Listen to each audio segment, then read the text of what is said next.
Yes.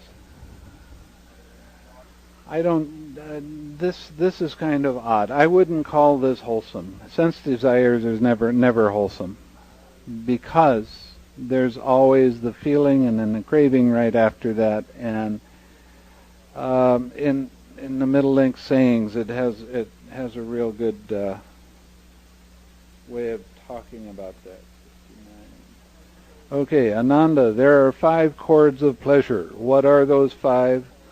Forms cognizable by the eye that are wished for, desired, agreeable, and likable, connected with sensual desire, and provocative of lust. And it talks about all 5 sense doors that way. These are the 5 chords of sensual pleasure. Now the pleasure and joy that arises dependent on these 5 chords of sensual pleasure are called sensual pleasure. And for the average person that's not really too interested in mental development, this is the major pleasure in life. But it is very, very low and coarse compared to learning how to develop your mind through meditation. These kind of pleasures are very fleeting. They're very fast. They're there for a moment and then they disappear. And then you have that desire, the want to have that sense pleasure happen again and again. And that's a form of suffering. When you let go of the desire to see and hear and think and smell and all the other sense doors, when you let go of the getting attached to those and start developing your mind so that your mind becomes more open and relaxed, you'll get into the jhanas. When you get into the jhana, this is what the Buddha called a pleasant abiding here and now. When you develop being able to get into the first jhana, it will have such a positive effect on the way you see the world around you that you begin to let go more and more of the suffering and the causes for suffering.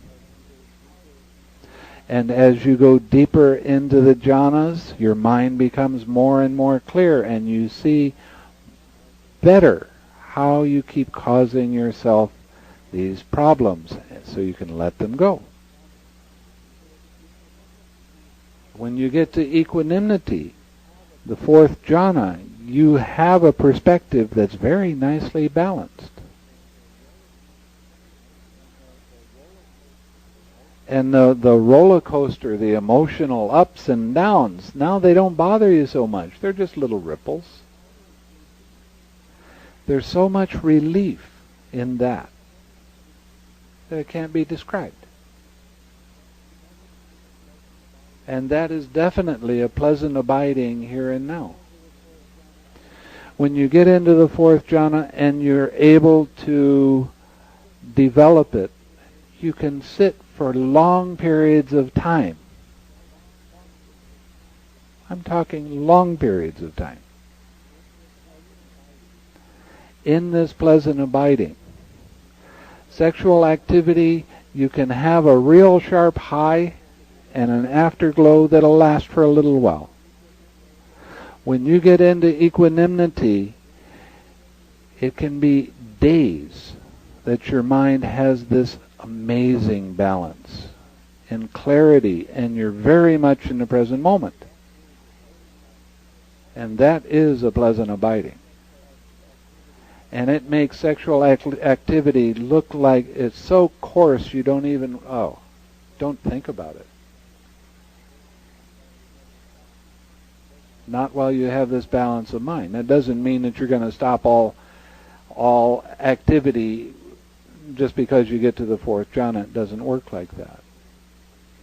You still can, but it's not such a big deal in your mind anymore. You don't have a lot of the imagination and wanting and desire knocking you off balance. You see it more clearly, and you let go. Relax. You can still fall into that. But the whole path is learning how to let go of lust and hatred. At least those two. When you get to that state, you have joy and happiness and equanimity and clarity. You don't have these wild emotional swings anymore. You have balance in your life. And that's something to work for. It's definitely worthwhile. And that's what meditation teaches you. And every time you see that little tightness in your head and you relax and let go, you're teaching yourself that kind of clarity. Because every time you relax, you feel your mind open up and expand and steps down just a little bit. Relax. There's no thinking. There's only clear observation. And you bring that back to your object of meditation. So every time you bring that back to your object of meditation, every time you open up and relax and let go, you're letting go of that false idea in a self. You're seeing everything the way it really is as part of a process. It's not yours. And you'll do this thousands and thousands and hundreds of thousands and millions of times before you actually wake up to the fact that that's what's happening.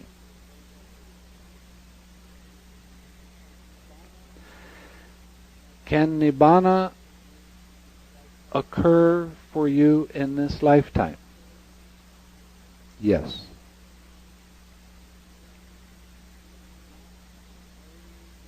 It's not something way, way far away.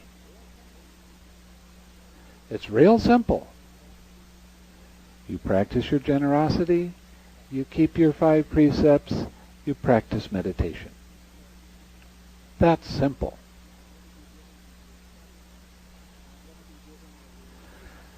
Now I'm going to be giving a retreat. If you're interested in practicing in an intensive way, you will begin to see more and more about what I'm talking about. It's not just words that I'm talking about. I'm talking about experience. And as you go deeper into the meditation, you'll start to understand these words that you hear right now in a much different way.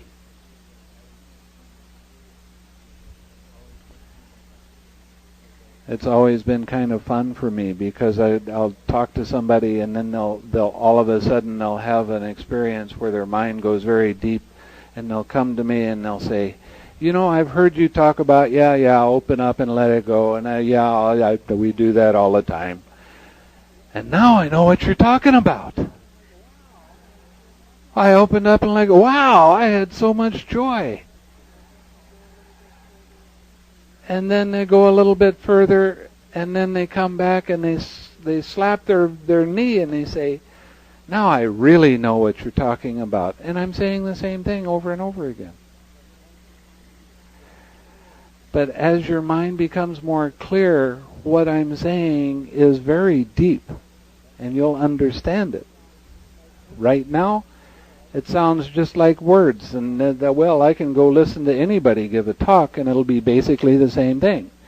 But when you start getting the experience behind what I'm talking about, you'll start seeing that the Buddha's teaching is truly magnificent. There's nothing that's better.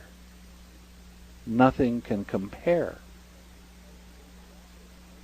Because he tells you exactly how your mind works and how to let go. He tells you that over and over and over again in all of the suttas. This sutta is a major one that keeps talking over and over about a lot of the same things.